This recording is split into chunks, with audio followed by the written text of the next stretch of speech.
कल करे थे, मोलैरिटी पढ़े थे, थोड़ा बहुत पलटे थे पढ़ना। अरे आज पढ़ाएंगे, आज तो पढ़ा ही रहे हैं। मतलब ये पूछा है कल जो पढ़ाया था वो थोड़ा सा घर पे जाके देखे थे। हाँ, वो समझ में आया था। हाँ, क्या बात है, वेरी गुड है। बाकी अरे हिसाब किताब बाद में, मोबाइल रखना। सर ना रहे क्लास में तो मोबाइल चला, कोई दिक्कत? सर है फिर सामने में मोबाइल चला रहा है। अरे संस्कार नाम का भी कोई चीज होता है, किसको भी भोरे भोरे बेच के खा गया था। चलिए बताओ, जो पूछ रहे वो तो बताओ, मोलैरिटी समझे थे कल जो समझाया था? ठीक है, हमको रिवाइज करवाओ तो हम भूल गए हैं। सॉल्यूशन क्या होता है, जो समझ में आया बोलते जाओ।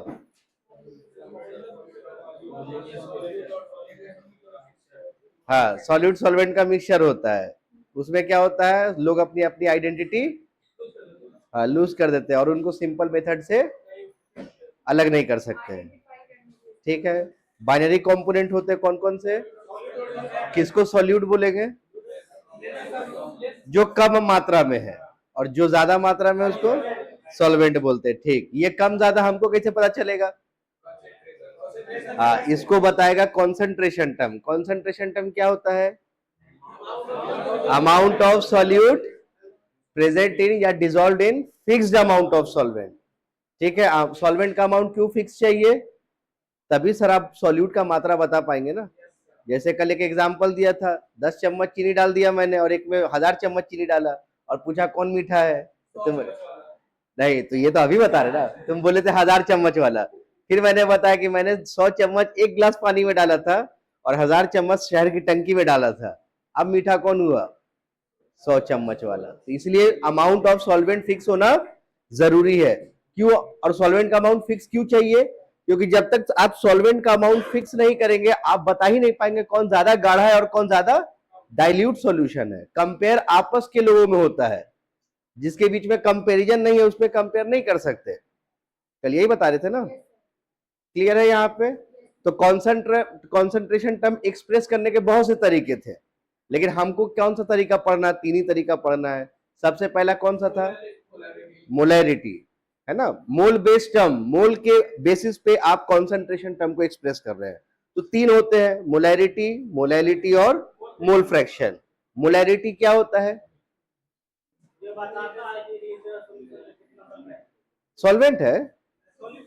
हाँ, 1 लीटर सॉल्यूशन में कितना मोल सॉल्यूट प्रेजेंट है? 1 लीटर सॉल्यूशन में कितना मोल सॉल्यूट प्रेजेंट है, ये बताता है मोलैरिटी। तो जैसे अगर मैंने किसी बोतल के ऊपर मार्किंग लिख दिया 2m, तो इससे तुम क्या समझे? 1 लीटर के अंदर 2 मोल सॉल्यूट है। Very good. 2m का मार्किंग समझ के क्या समझे हम? कि 1 लीटर सॉल्यूशन में 2 मोल सॉल्यूट है सर। क्लियर है? किसी के ऊपर मार्किंग लिख दिया 3m, इसका मतलब 1 लीटर सॉल्यूशन में 3 मोल सॉल्यूट है। ये तो समझ में आ गया। अब मोलैरिटी निकालते कैसे हैं? तो मोलैरिटी निकालने का फॉर्मूला क्या बताया था? Number of mole of solute upon volume of solution, अगर लीटर में है तो। और सॉल्यूशन अगर वॉल्यूम ml में है तो कैसे निकालते हैं? NS अपॉन V, ml में, और 1000 मल्टीप्लाई कर देते हैं, है ना। यूनिट क्या होता है मोलैरिटी का? मोल पर लीटर, मोलर, या फिर सिंपल कैपिटल M। 3 मोलर ऐसे पढ़ते हैं उसको, लिखा रहता 3m, बट पढ़ते कैसे है इसको? 3 मोलर। ठीक है, तुमको बताया था कि मोलैरिटी एक टेम्परेचर डिपेंडेंट क्वांटिटी है। कैसे पता चला था अपने को? कैसे पता चला था कि मोलैरिटी एक टेम्परेचर डिपेंडेंट क्वांटिटी है? बताओ सर। वो हमको ऐसे पता चला था कि मोलैरिटी के फॉर्मूला में वॉल्यूम आता है, और वॉल्यूम एक ऐसा टर्म है जो टेम्परेचर डिपेंडेंट होता है। टेम्परेचर के बढ़ाने और घटाने से वॉल्यूम चेंज होता है, तो अगर वॉल्यूम चेंज होगा तो मोलैरिटी चेंज होगा। ठीक है, इसलिए मैंने ये बोला था कि टेम्परेचर पे डिपेंड करता है मोलैरिटी, है ना। तो अब हमारे सामने ये समस्या आया कि अब जो एसेंशियल चीजें हैं हमारे पास, उनका कॉन्सेंट्रेशन हम मोलैरिटी में तो एक्सप्रेस नहीं कर सकते, क्योंकि जैसे जैसे टेम्परेचर बदलेगा उनका कॉन्सेंट्रेशन बदल जाएगा, और हो सकता है वो चीजें हमारे लिए इफेक्टिव ना हो। तो हमारे पास कोई दूसरा कॉन्सेंट्रेशन टर्म होना चाहिए जिसको टेम्परेचर से कोई फर्क ही ना पड़े। समझ रहा मेरी बात? तो उसके लिए दूसरा कॉन्सेंट्रेशन टर्म एक्सप्रेस किया गया, उसका नाम है मोलैलिटी। सेकंड क्या है? मोलैलिटी। ठीक है, इसको स्मॉल एम से डिनोट करते हैं। एक रीटी है, एक लिटी है। ठीक है, दोनों को एक मत पढ़ देना। अब मोलैलिटी किसी भी कॉन्सेंट्रेशन का क्या बताता है? 1 kg सॉल्वेंट में कितने मोल सॉल्यूट प्रेजेंट है। 1 kg सॉल्वेंट में, सिंपल डेफिनेशन है, 1 kg सॉल्वेंट में, सॉल्यूशन नहीं, 1 kg सॉल्वेंट में कितने मोल सॉल्यूट प्रेजेंट है। ठीक है, मोलैलिटी क्या बताता है? It tells us about moles of solute dissolved in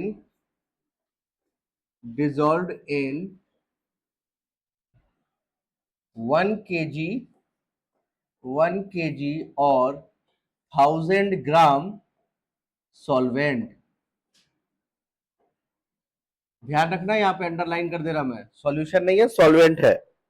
ठीक है, 1000 ग्राम सॉल्वेंट में कितने मोल सॉल्यूट प्रेजेंट है, ये आपको क्या बताता है? मोलैलिटी बताता है। तो फॉर एग्जांपल अगर मैं तुमको एक मार्किंग लिख के दूं 2m, इससे तुम क्या समझे? इससे क्या समझे? इस मार्किंग से 2m लिखा है किसी बोतल के ऊपर, तो तुम क्या पढ़ोगे?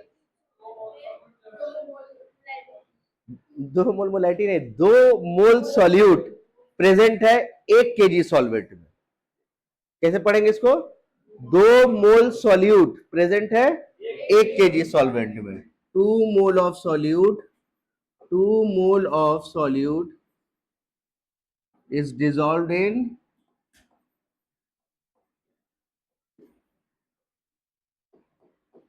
1 kg solvent। ठीक है, 3m यूरिया, इसको कैसे पढ़ेंगे? तुम्हारे पास एक फर्टिलाइजर आया, वेरी गुड, 1 kg सॉल्वेंट में 3 mole of urea is dissolved in 1 kg solvent। ठीक है, पढ़ना सीख गए। अब मोलैलिटी निकालते कैसे किसी भी सॉल्यूशन का, वो देखते हैं। तो मोलैलिटी हो गया m, स्मॉल m, इसका फॉर्मूला होता है number of mole of solute upon weight of solvent. Wait of solvent किसमें? केजी में। तो ये निकलता है मोलैलिटी का फॉर्मूला। सिंपल क्या है? Number of mole of solute upon weight of solvent KG में। अगर वेट ऑफ सॉल्वेंट ग्राम में दिया है तो क्या लिखेंगे? हाँ, 1000 मल्टीप्लाई कर देंगे NS upon WT solvent gram में इंटू 1000। ये फॉर्मूला का ज्यादा इस्तेमाल करना, क्योंकि ज्यादातर तुमको ग्राम में ही दिया रहता है, केजी में बहुत कम आता है।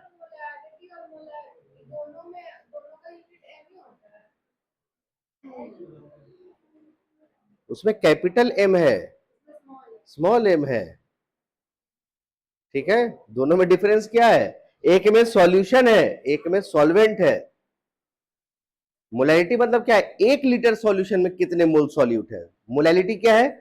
1 kg सॉल्वेंट में कितने मोल सॉल्यूट है। तो डिफरेंस है ना दोनों में। हाँ हाँ, 900 समथिंग, 910 या 911 ऐसा कुछ होता है। तो मैं लीटर मीटर नहीं आएगा, इसका टेंशन ना होता है, इतना डिफरेंट नहीं आएगा। बस यही है कि ग्राम केजी, केजी ग्राम तुमको आना चाहिए कन्वर्ट करना। क्लियर है? ठीक, तो इसका यूनिट क्या होगा?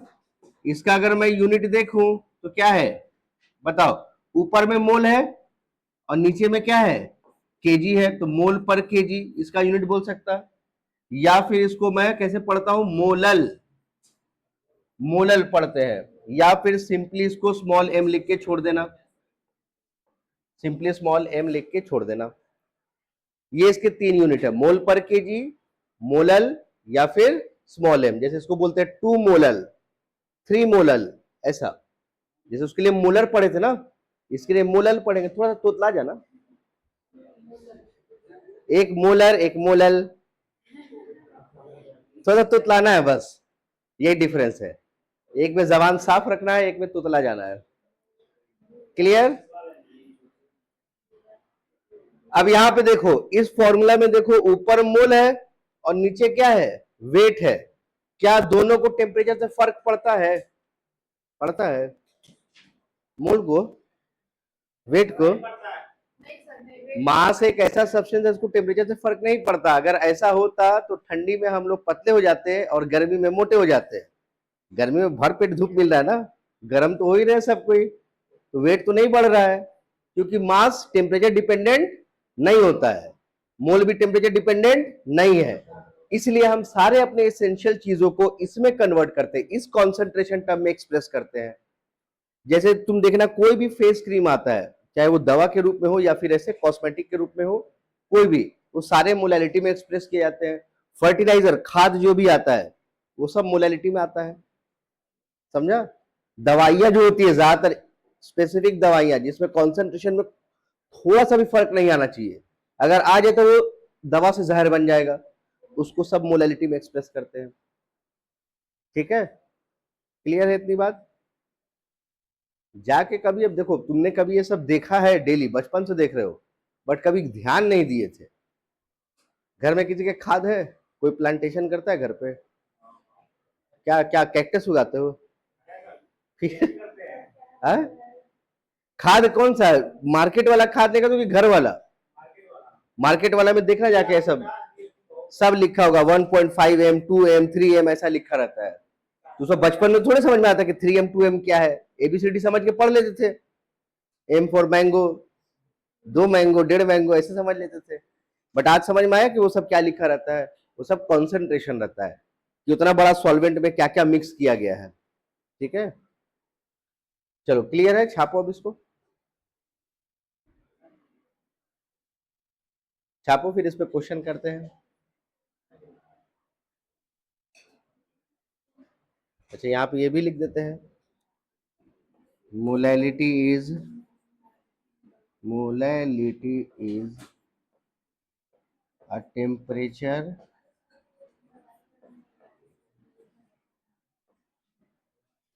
Independent quantity.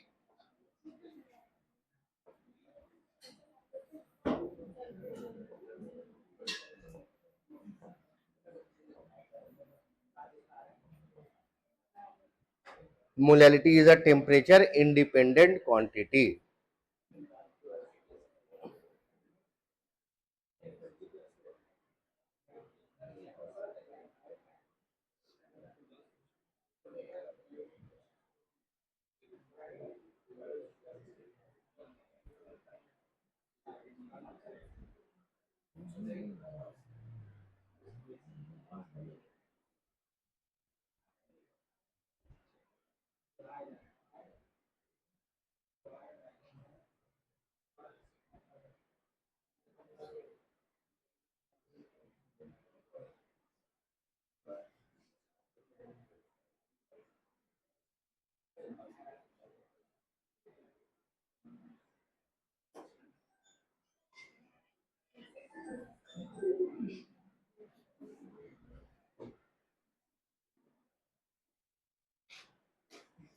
चलो, हो गया लिख के?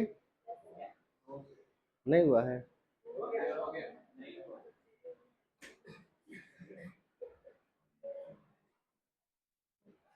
जल्दी जल्दी लिखो, जल्दी जल्दी।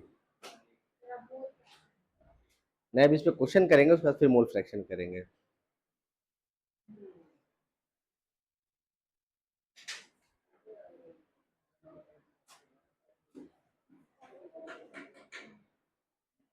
तो क्या लिखना, जल्दी जल्दी यार,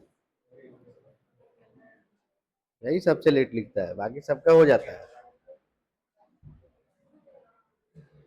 जो देखो क्वेश्चन इसमें कैसे आएगा, देखो, जैसे एक क्वेश्चन लेते हैं हम, find the molality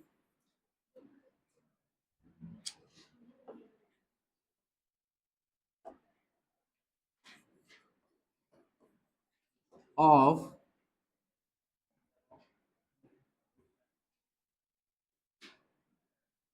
6 gram urea dissolved in 250 gram of water. ठीक है, वाटर क्या होता है? वाटर सॉल्वेंट होता है ना, यानी सॉल्वेंट का वेट दिया है। वाटर सॉल्वेंट होता है ये तो पता है ना, पानी में चीजें घुलती हैं, तो वाटर एक सॉल्वेंट है, यानी ये 250 ग्राम क्या दिया है? ये वेट ऑफ सॉल्वेंट दिया है। हमको मोलैलिटी पूछा है। देखो मेरा वेट ऑफ सॉल्वेंट क्या है, ग्राम में है, तो क्या है फॉर्मूला मेरा? Molality is equal to number of mole of solute upon weight of solvent gram में इंटू 1000। यही है ना फॉर्मूला हमारे पास। ये वेट दिया है, अब number of mole of solute निकालना है। तो number of mole of solute कैसे निकालेंगे? क्या दिया सॉल्यूट के बारे में? सर सॉल्यूट का मास दिया है, तो मास से मोल कैसे निकालते हैं? Given mass upon molar mass. कितना मास गिवन है सर? 6 ग्राम। मोलर मास क्या होगा यूरिया का? यूरिया का फॉर्मूला होता है NH2CONH2। तो यहाँ पे देखो 2 नाइट्रोजन है, 2 नाइट्रोजन मतलब 28 ग्राम, 4 हाइड्रोजन है मतलब 4 ग्राम, एक कार्बन है 12 ग्राम और एक ऑक्सीजन है 16 ग्राम। सबको ऐड करो कितना आएगा? 16 4 20, 20 और 40 कितना हो गया? 60 ग्राम। यहाँ पे लिख दिया 60। 6 1 जा 6, 6 10 जा, तो 1/10 मोल आ गया। बस इसका फॉर्मूला उठा के यहाँ पे रख दो। एम इज इक्वल टू क्या हो जाएगा? 1/10 इंटू 250 इंटू 1000। ये 4 बार में कट गया, तो 4/10 मतलब कितना हो गया? 0.4 m। आए समझ में? इजी तो है, क्लियर है? तो क्वेश्चन अब तुम करो फिर।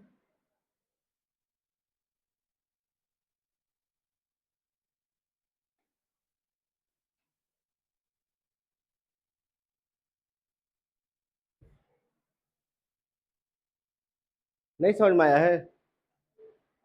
आ गया? किसी को दिक्कत है तो बताओ। चलो ठीक है, अच्छी बात है जब तुमको आ गया है तो।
हो गया?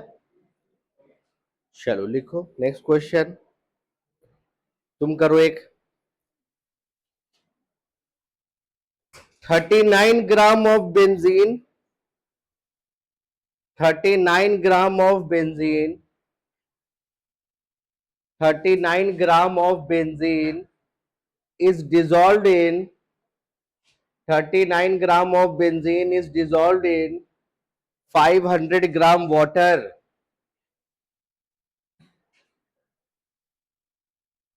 39 gram of benzene is dissolved in 500 gram of water। Find molality। 39 gram of benzene is dissolved in 500 gram water। Find molality। 1 आ रहा है। बेंजीन का फॉर्मूला C6H6 लिखा तो है।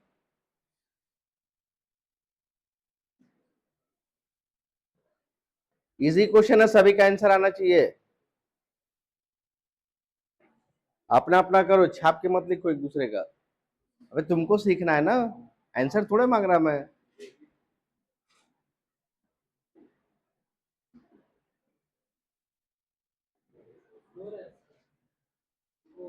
4 कैसे आएगा रे? कितना आया?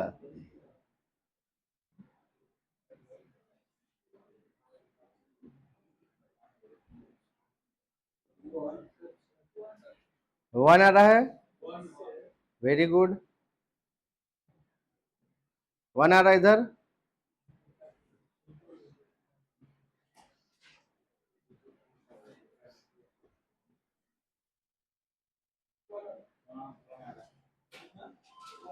बहुत अच्छा।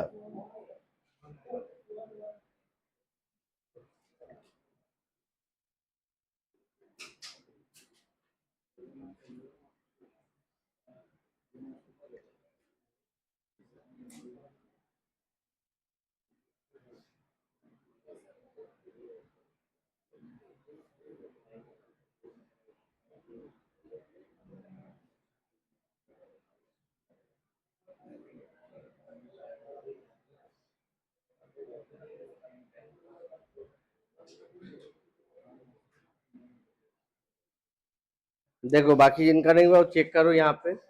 मोलैलिटी निकालना है। N S is equal to क्या हो जाएगा? एम इज इक्वल टू क्या हो जाएगा?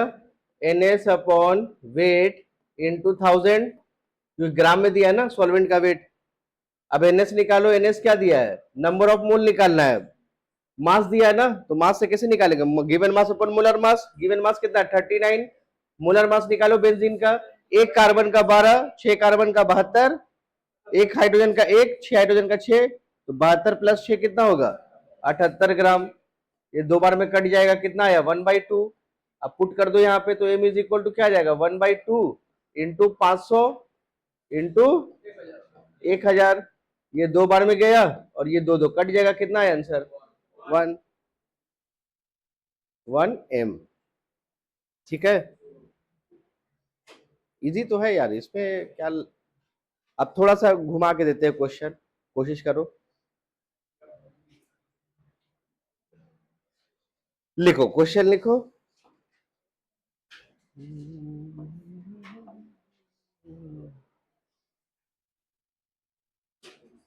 लिखो 200 ग्राम CaCO3, 200 gram CaCO3 is dissolved in 200 gram CaCO3 is dissolved in 700 gram solution. 200 gram CaCO3 is dissolved in 700 gram solution. Find molality.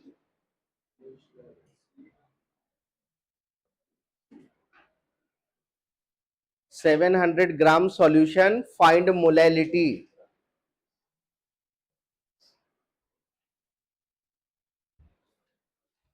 देखो बताओ, आ रहा है तो।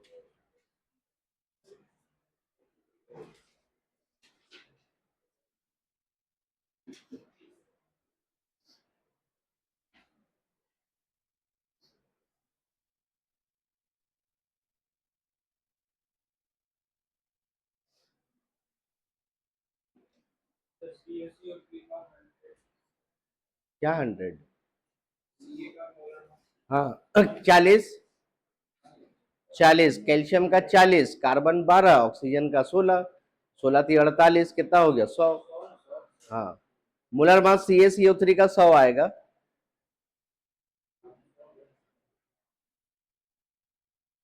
कितना आ रहा है? 4, वेरी गुड।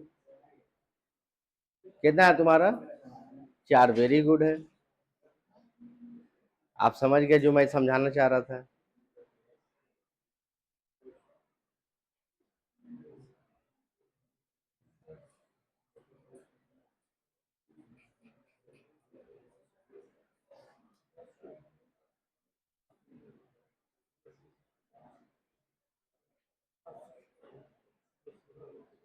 किसको किसको 4 आ रहा है? 3। और इधर नहीं आ रहा किसी को?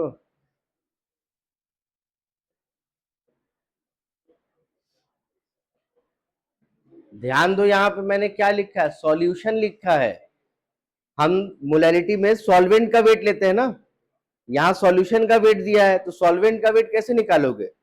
पूरे सॉल्यूशन में क्या होता है, सॉल्यूट और सॉल्वेंट होता है ना, यानी सॉल्यूट प्लस सॉल्वेंट का मास सॉल्यूशन का मास हुआ। देखो अगर ये मेरे पास सॉल्यूशन है तो सॉल्यूशन में होता क्या है, सॉल्यूट और सॉल्वेंट ही होगा ना।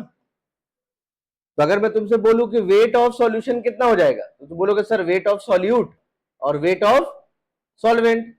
क्या तुमको सॉल्यूशन का वेट दिया है क्वेश्चन में? हाँ सर 700 ग्राम सॉल्यूशन का वेट दिया ना। सॉल्यूट का वेट पता है तुमको? हाँ सर 200 ग्राम। सॉल्यूशन यहाँ पे सॉल्वेंट का वेट नहीं मिल जाएगा तुमको, समझ रहा मेरी बात? तो सॉल्वेंट का वेट कितना आ गया यहां से, 500 ग्राम। अब सॉल्व करो, अब आ जाएगा। तो number of mole of solute तो 2 आ गया होगा सभी का। सॉल्वेंट का वेट 500 इंटू 1000, 500 से 2 बार में कट जाएगा, ये 2 गुना 2 4 हो जाएगा।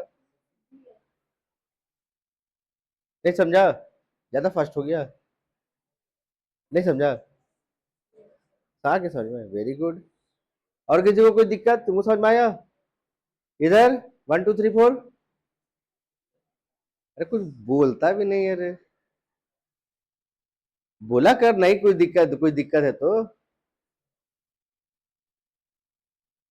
अपन यहाँ पे सीखने आए ना, सीखने में गलतियां होती है, एक बार सीख जाओ उसके बाद गलती की गुंजाइश नहीं है, बट सीखते वक्त गलती करो चलेगा।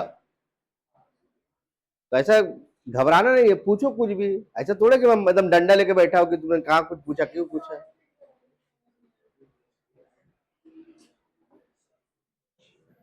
मोलैलिटी हमेशा हम सॉल्वेंट के वेट से निकालते हैं, राइट? ये समझ में आया? मोलैलिटी हम हमेशा सॉल्वेंट के वेट के लिए निकालते हैं, बट हमको क्वेश्चन में किसका वेट दिया है, सॉल्यूशन का वेट दिया है। और हमको ये बात तो पता होगा ना कि weight of solution is equal to क्या होगा, weight of solute plus weight of solvent, क्योंकि कोई भी सॉल्यूशन में सॉल्यूट और सॉल्वेंट ही प्रेजेंट होते हैं। तो टोटल वेट ऑफ सॉल्यूशन किसके बराबर होगा, सॉल्यूट का वेट प्लस सॉल्वेंट का वेट। क्या आपको सॉल्यूशन का वेट पता है, क्वेश्चन में दिया है ना 700 ग्राम सॉल्यूशन का वेट, ये हो गया 700। सॉल्यूट क्या दिया है, CaCO3, उसका वेट कितना है 200 ग्राम। तो सॉल्वेंट का वेट यहां से नहीं मिल जाएगा तुमको, मिलेगा ना। तो सॉल्वेंट का वेट कितना हो जाएगा यहां से 500 ग्राम, हो गया काम। NS कैसे निकालेंगे, गिवन मास कितना है 200 ग्राम, मोलर मास कितना आएगा 100, ये कट गया कितना आया 2 मोल। तो मोलैलिटी इज इक्वल टू क्या हो जाएगा, NS मतलब 2 upon weight of solvent 500 into 1000, ये 2 बार में गया तो 2 गुना 2 कितना हो गया 4M। ठीक है,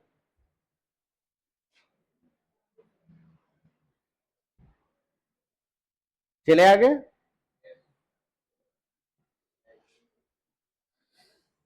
चलिए नेक्स्ट,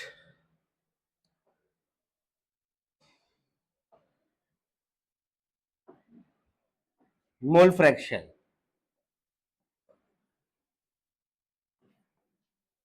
मोल फ्रैक्शन इसको किसे डिनोट करते हैं, एक्स से। पढ़ते क्या है, काई। पढ़ने में तकलीफ हो तो एक्स पढ़ लेना।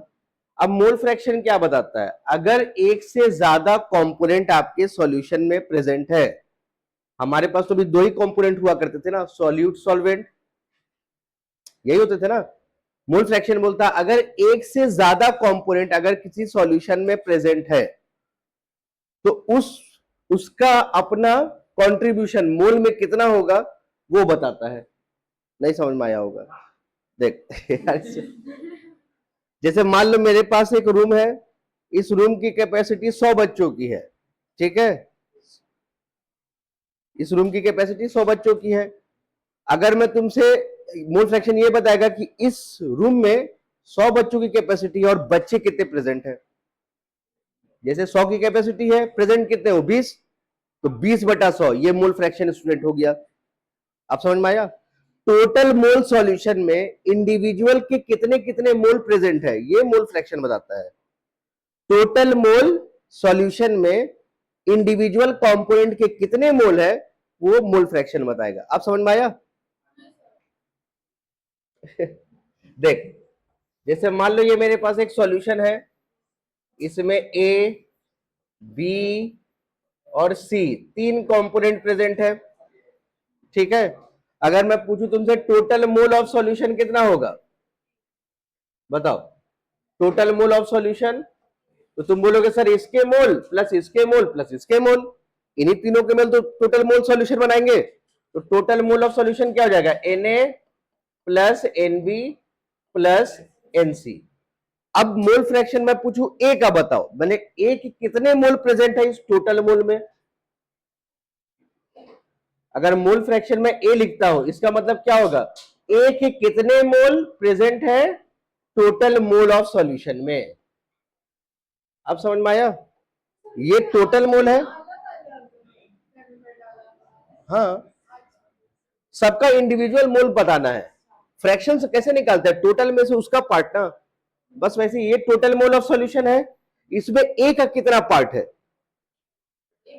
जैसे पिज्जा के 6 स्लाइस है, कितने स्लाइस है पिज्जा के, 1 2 3 4 5 6 स्लाइस है पिज्जा के, तुमने कितना खाया, नहीं हट,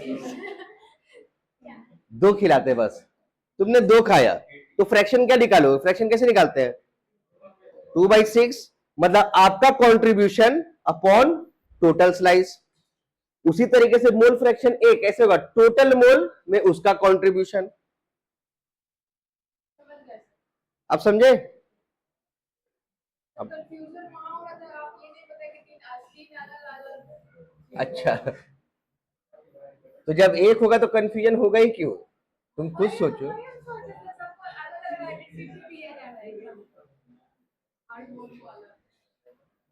है ना, अगर सब एक ही होता तो प्रॉब्लम ही नहीं था, लेकिन सब अलग है तभी तो प्रॉब्लम है। तो मोल फ्रैक्शन क्या बताता है, mole it tells us about, it tells us about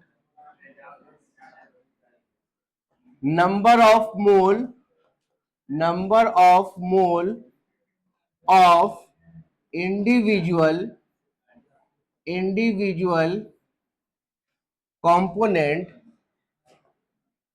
component dissolved in, dissolved in total mole of the solution, total mole of the solution।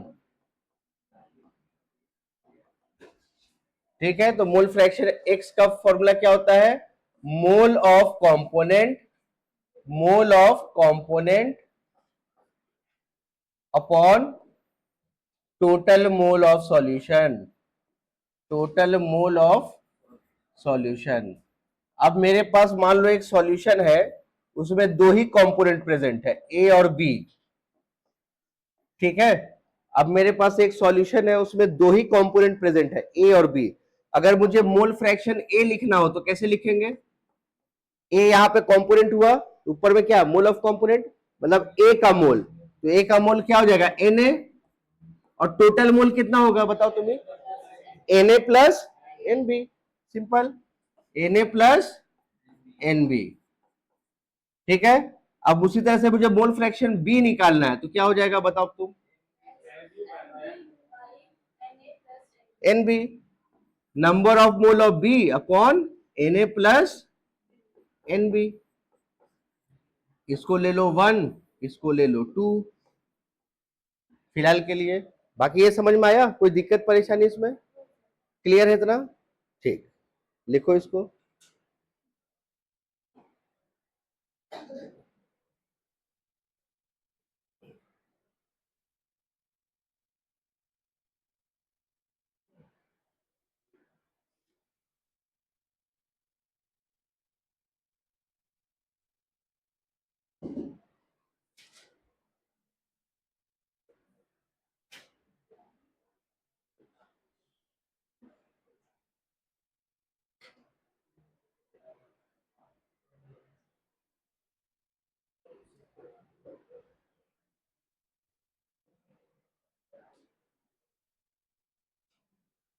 क्या हो गया,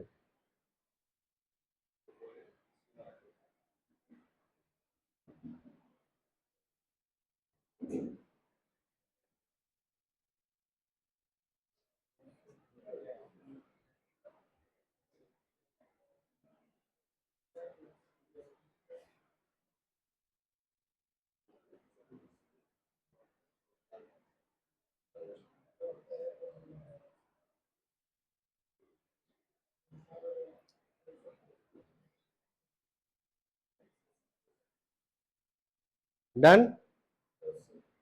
अब यहां देखो एक्स ए और एक्स बी का फॉर्मूला तुम्हारे सामने लिखा है, मैं इन दोनों को जोड़ देता हूं। जोड़ूंगा तो क्या होगा बताओ? मैं एक्स ए और एक्स बी को जोड़ दे रहा, क्या होगा बताओ? N A upon N A plus N B plus N B upon N A plus N B, यही लिख सकता ना मैं?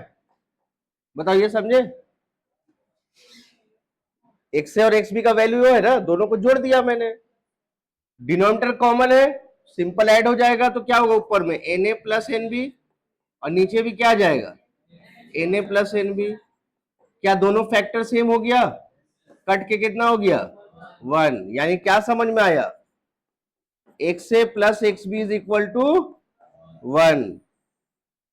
यानी कि अगर मान लो सॉल्यूशन में एक से ज्यादा कंपोनेंट प्रेजेंट है तो उन सभी के मोल फ्रैक्शन का सम इक्वल टू 1 हो जाता है। यहां पे 2 का सॉल्यूशन लिया था तो दोनों के मोल फ्रैक्शन को जोड़ा 1 हो गया। 3 का सॉल्यूशन लिया होता तो X A plus X B plus X C is equal to 1 हो जाता। 4 का लिया होता तो चारों का मोल फ्रैक्शन जोड़ते तो 1 आता। ये भी लॉजिकल है कि कोई भी फ्रैक्शन एक से ज्यादा नहीं हो सकता है। समझ में आया? हाँ, यहां पे क्या लिखेंगे? In any solution, in any solution mole fraction of all component, नहीं यहां ऊपर में कुछ लिखना पड़ेगा, sum of mole fraction of all component is equal to 1। ये बात का ध्यान रखना, ठीक है? किसी भी सॉल्यूशन में सारे मोल फ्रैक्शन का सम इक्वल टू 1 हो जाता है। क्या ये बात क्लियर है? Very good.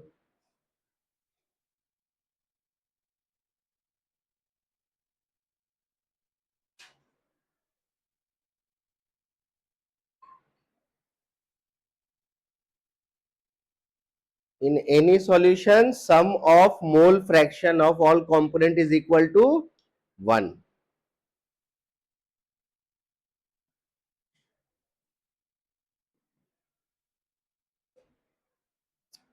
डन है?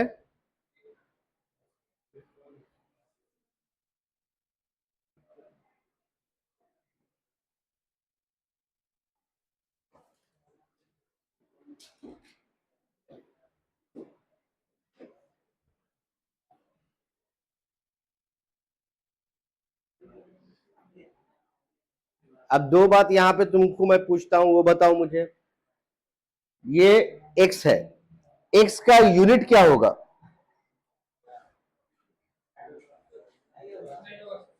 क्योंकि ऊपर भी मोल नीचे भी मोल, तो मोल कट जाएगा, यानी इसका कोई यूनिट नहीं है। तो मैं इसको बोल सकता mole fraction is a unitless quantity, बोल सकता कि नहीं? क्योंकि मोल ऊपर भी है मोल नीचे भी है, दोनों तो कट जाएंगे ना, तो कुछ भी यूनिट नहीं बचेगा।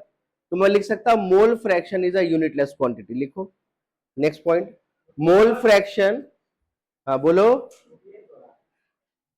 अभी तरह ये भी नहीं हुआ है।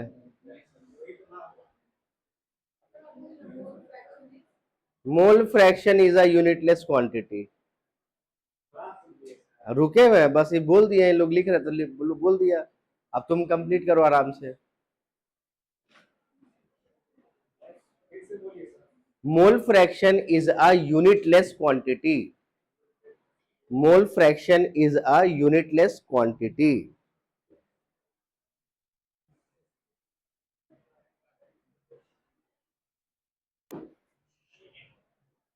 हो गया?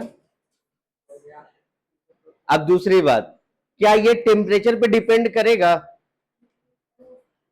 क्योंकि ऊपर भी मोल है नीचे भी मोल है और मोल को टेम्परेचर से कोई फर्क नहीं पड़ता है। तो नेक्स्ट पॉइंट लिखो, it is a temperature independent quantity. It is a temperature independent quantity. It is a temperature independent quantity. It is a temperature independent quantity. ठीक है? अब मोल फ्रैक्शन से क्वेश्चन कैसे आता है, एक दो एग्जांपल ले लेते हैं और फिर आज की क्लास एंड करते हैं इसी पे।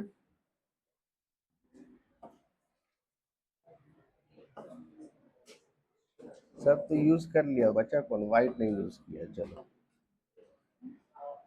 Question, 40 gram NaOH is dissolved in 54 gram of water. Find mole fraction. Find mole fraction of each component. ठीक है, ये क्वेश्चन दिया है कि 40 ग्राम NaOH को मैंने 54 ग्राम पानी में डिसॉल्व किया हुआ है, तो दोनों का मोल फ्रैक्शन बताना है। ठीक है, क्लियर। अब देखो, मान लो मुझे अगर मोल फ्रैक्शन NaOH लिखना होगा तो क्या लिखेंगे बताओ, number of mole of NaOH plus, sorry, upon number of mole of NaOH plus number of mole of water, यही लिखेंगे ना, यही दोनों प्रेजेंट है। और उसी तरह से अगर मुझे मोल फ्रैक्शन वाटर का लिखना होगा तो कैसे लिखेंगे, number of mole of water upon number of mole of NaOH plus number of mole of water, है ना। एक बार नंबर ऑफ मोल दोनों के मिल जाए मेरा काम हो जाएगा। तो चलो सबसे पहले number of mole of NaOH निकालते हैं। NaOH के बारे में क्या इंफॉर्मेशन दिया सर, NaOH का मास दिया है, तो मास से मोल कैसे निकालोगे, given mass upon molar mass निकालो। सोडियम 23, एक हाइड्रोजन 24 और एक ऑक्सीजन 16, 24 प्लस 16 40, यानी इसका मोल कितना आया, 1 आया। वाटर का निकालते हैं, number of mole of water, water के बारे में क्या इंफॉर्मेशन है, मास दिया है 54 ग्राम, तो गिवन मास कितना है 54, मोलर मास कितना होगा H2O का, 2 हाइड्रोजन 2 ग्राम, एक ऑक्सीजन 16, 16 प्लस 2 18 ग्राम, 18 3 जा क्या हो जाएगा 54, यानी वाटर के मोल कितने आ गए 3। अब सब उठा के इसमें पुट कर दो, तो मोल फ्रैक्शन NaOH कितना हो जाएगा बताओ, ऊपर में 1 और नीचे में 1 प्लस 3, वाटर में क्या हो जाएगा, ऊपर 3 और नीचे 1 प्लस 3, यानी ये आ जाएगा 1/4 और ये आ जाएगा 3/4। अब आंसर चेक करना है तो दोनों को सम कर लेना, अगर 1 के बराबर आया मतलब तुम सही हो, नहीं आया गलत हो। क्लियर है, समझ में आया क्वेश्चन, कहा नहीं समझ में आया रे।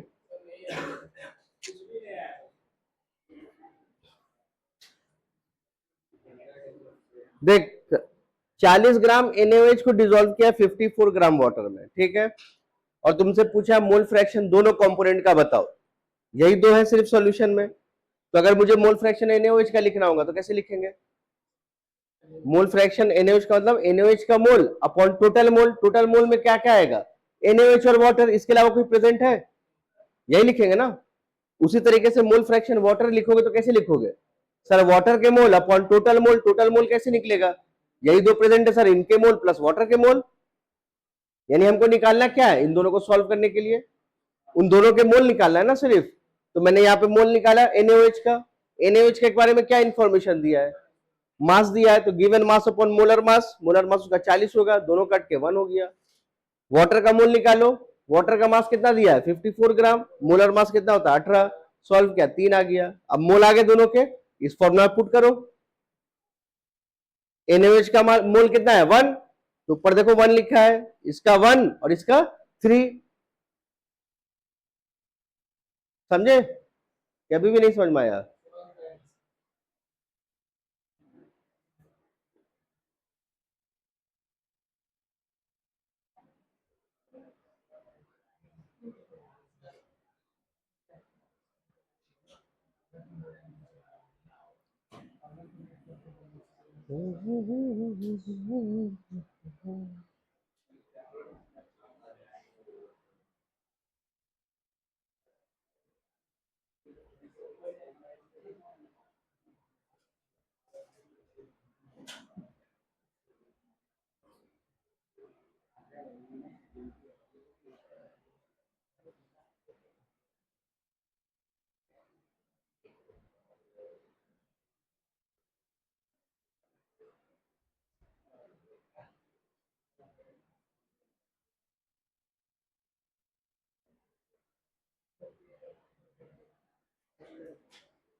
चलो एक क्वेश्चन तुम करो,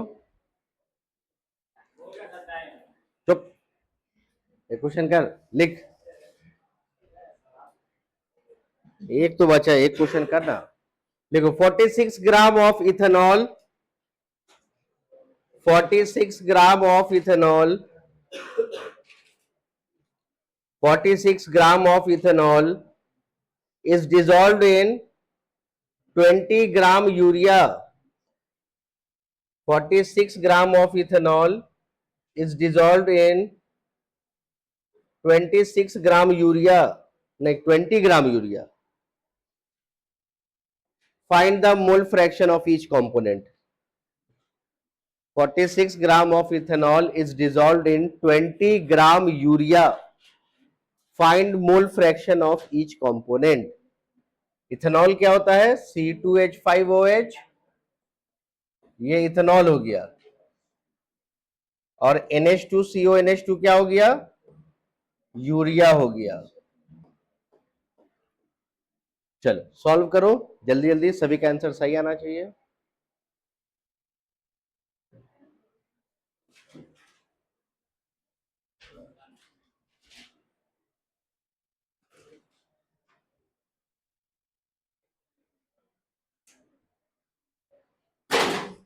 बाप रे बाप, तोड़ दिस।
किसका 3/4? किसका? इथेनॉल का 3/4।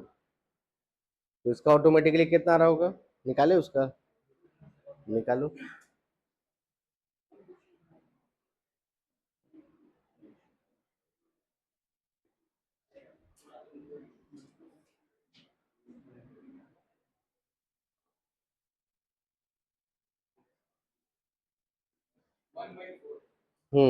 दूसरे का 1/4 आएगा।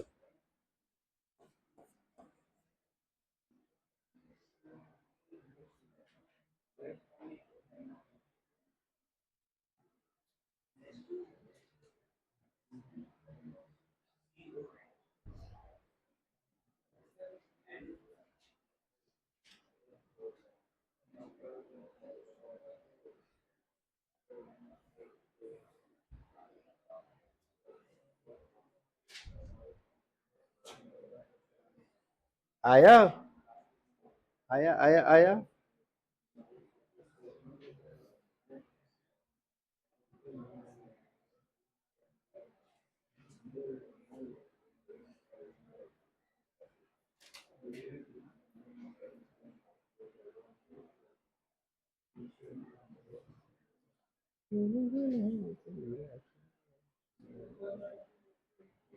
आ गया है,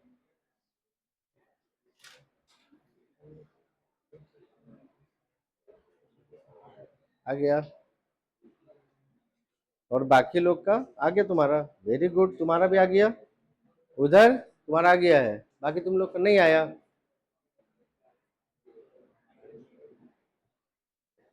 आप लोग में से किसी का आया? चारों में से उधर आया तुम लोग का? तुम लोग का आ गया?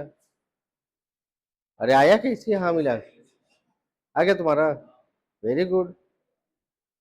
क्या दिक्कत है, एडिशन में सिर्फ गड़बड़ कर रहे होगे। चलो नंबर ऑफ मोल बताओ तो, इथेनॉल का नंबर ऑफ मोल कितना हो जाएगा? इथेनॉल का गिवन मास कितना है? 46। मोलर मास कितना होगा? 46, यानी इसका कितना आ गया? 1 मोल। यूरिया का बताओ, यूरिया का 20, मोलर मास 60, 1/3। बस जोड़ो अब, मोल फ्रैक्शन इथेनॉल कितना हो जाएगा? ऊपर 1/1 प्लस 1/3, इसको जोड़ोगे नीचे कितना आएगा? 1/4/3। 3 ऊपर चला जाएगा तो कितना आएगा? 3/4। मोल फ्रैक्शन यूरिया निकालो, ये आ जाएगा 1/3/1/3 प्लस 1, इसको जोड़ोगे तो कितना आएगा? 1/3/4/3। 3 से 3 मर गया, कितना आया? 1/4। एडिशन में गलती कर रहे थे। क्लियर है?